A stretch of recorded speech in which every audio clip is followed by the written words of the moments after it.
Hi ப்ரூச்சஸ் design 7ல் நம்ம என்ன பார்க்க போகிறோம்னா ஷெல்ஸ் பார்க்க போகிறோம். இந்த மாதிரி ஷெல்ஸ் வச்சுட்டு அதில் ஹேங்கிங் தொங்குற மாதிரி ஷால் டியூப் வைக்க போகிறேன். அதில் நடுவில் உள்ள கேப்பில் இந்த மாதிரி ஃப்ளார்ஸ் யூஸ் பண்ண போகிறேன். ஃபஸ்ட்டு நம்ம வந்து ஷெல்லை ஸ்டிச் பண்ணிக்கலாம். நார்மல் மெத்தடில் எப்போவும் என்ன ப்ரொசீஜரை நம்ம ஸ்டிச் பண்ணுவோமோ அதே மாதிரி லாக்கிங் மெத்தட் தான்.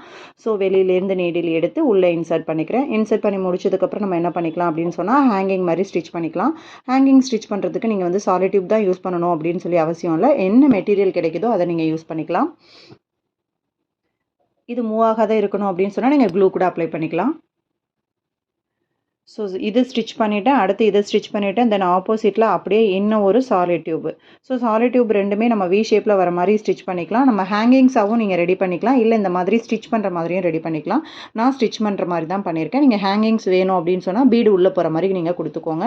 எப்படி வேணாலும் நம்ம ஸ்டிச் பண்ணிக்கலாம், நம்மளோட விஷ் தான். ஸோ நீங்கள் கொடுக்கும்போது அந்த வி பேட்டர்ன் வர மாதிரி கொடுத்துக்கோங்க. இந்த மாதிரி ஒரு வி பேட்டர்ன் வர மாதிரி கொடுத்துக்கோங்க. இப்போ நடுவில் உள்ள கேப்பில் நம்ம என்ன பண்ண போகிறோம் அப்படின்னு சொன்னால் கரெக்டாக இந்த ஷெல்லுக்கும் இந்த சாலிட் டியூப்ஸ் ரெண்டுக்கும் நடுவில் உள்ள கேப்பில் என்ன பண்ண போகிறேன் அப்படின்னு சொன்னால் நான் வந்து ஒரு நம்பர் ஃப்ளவர் கொடுக்குறேன். அதுக்கு மேலே வந்து பார்த்திங்கன்னா ஒரு நம்பர் ஃப்ளவர்லேயே குட்டி ஃப்ளவர் கொடுக்குறேன். இப்படி நம்ம கொடுக்கும்போது அந்த ஜாயிண்ட் வந்து நமக்கு பர்ஃபெக்டாக இருக்கும். இப்போ அந்த சென்டரில் உள்ள கேப்புக்கு ஒரு லோரியல் கொடுத்துட்டேன். சிம்பிள் அண்ட் நீட்டாக ஒரு ப்ரூச் ரெடி ஆகிடுச்சு. தேங்க்யூ.